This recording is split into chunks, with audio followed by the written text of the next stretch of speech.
Salut!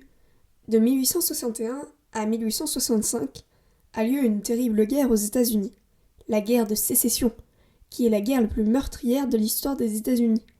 Elle oppose les États du Nord, qui restent fidèles à l'Union, à quelques États sudistes qui ont fait sécession, les Confédérés. Dès les années 1870, le courant abolitionniste visant l'abolition de l'esclavage voit le jour. Malgré des débuts où les abolitionnistes ne sont pas pris au sérieux, le mouvement prend de l'ampleur. D'ailleurs, en 1833, le Royaume-Uni abolit l'esclavage, et en 1848, c'est au tour de la France de l'interdire. Les sudistes se sentent menacés car leur système économique repose sur l'esclavage.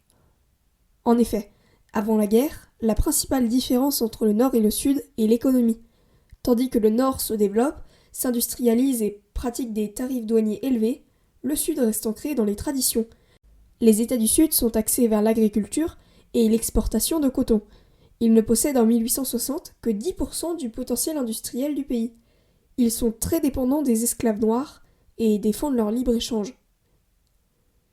Petit à petit, les territoires s'étendent vers l'ouest, et de nouvelles terres vont intégrer l'Union. Le Sud demande aux nouveaux États d'autoriser l'esclavage dans leur constitution. Les États-Unis étant un État fédéral, cette décision change d'un État à l'autre. Ainsi, une partie des États-Unis autorise l'esclavage, tandis que l'autre l'interdit. Les débats font rage entre abolitionnistes et esclavagistes. Des compromis sont trouvés. Les États entrent généralement dans l'Union par deux, un État esclavagiste et l'autre libre.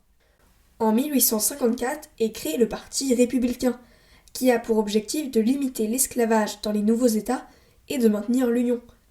En décembre 1860, le candidat du Parti républicain Abraham Lincoln est élu avec 40% des voix, avant même que le nouveau président n'entre en fonction. Refusant son élection, la Caroline du Sud quitte l'Union, elle fait sécession. À peine 2 mois plus tard, en février, c'est 6 autres États, tous au sud, qui sortent de l'Union. La Géorgie, le Texas, la Louisiane, le Mississippi, l'Alabama et la Floride. Ces États deviennent les États confédérés d'Amérique, dirigés par Jefferson Davis.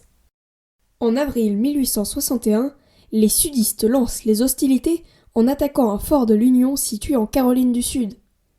Après cette bataille, Lincoln demande aux États de réunir des soldats.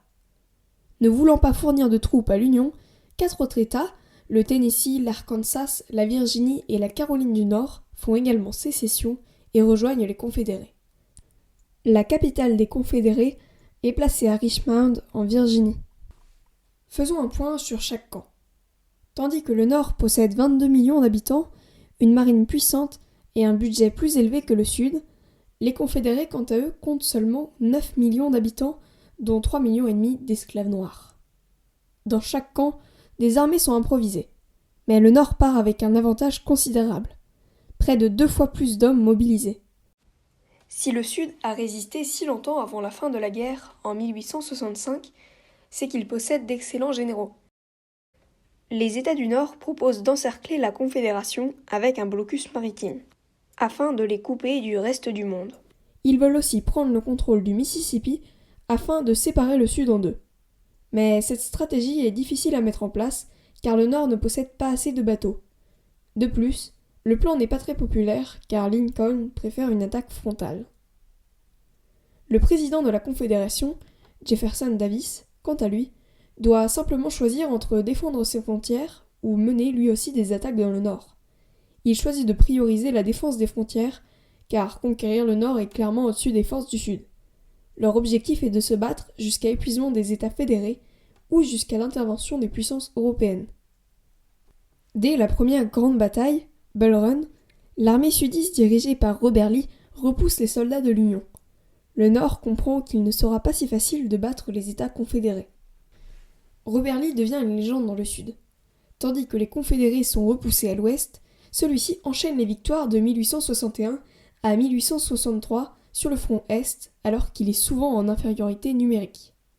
Bull Run, la bataille des 7 jours, la seconde bataille de Bull Run, Fredericksburg, Chancellorsville, les généraux nordistes, peu compétents, ne peuvent rien faire. À l'ouest, les confédérés lancent des offensives sur le Missouri. Ce dernier possède de nombreux sympathisants sudistes. L'armée sudiste parvient en 1861 à mettre la main sur le Missouri, mais à peine un an plus tard, elle est repoussée et doit l'abandonner, ainsi que le nord de l'Arkansas. À l'est, l'armée nordiste gagne malgré tout quelques batailles, comme celle d'Antietam en septembre 1862. Cependant, la situation n'avance pas et les pertes sont nombreuses dans les deux camps. Le tournant de la guerre a lieu en juillet 1863. Le général Robert Lee, encouragé par sa victoire écrasante à Chancellorsville en mai 1863, amène son armée jusqu'en Pennsylvanie. C'est la bataille de Gettysburg. Au bout de 3 jours de combats désespérés, les Confédérés sont vaincus. Cette bataille est la plus meurtrière, avec près de 8000 morts dans les deux camps, sans compter les blessés, prisonniers et disparus. L'armée de Lee n'est pas entièrement vaincue, et elle parviendra à se retirer dans le sud. Malgré tout, fatiguée par toutes les batailles de ce début de guerre, l'armée sudiste ne tentera plus d'offensive sur le nord. Peu après, en 1863, le général nordiste Ulysses Grant s'avance dans le sud le long du Mississippi. Il prend possession du port de Vicksburg, qui est alors indispensable au ravitaillement du sud. Les États confédérés sont coupés en deux. Après ces 2 victoires, le président Lincoln en profite pour abolir définitivement l'esclavage, grâce à l'acte d'émancipation de 1863.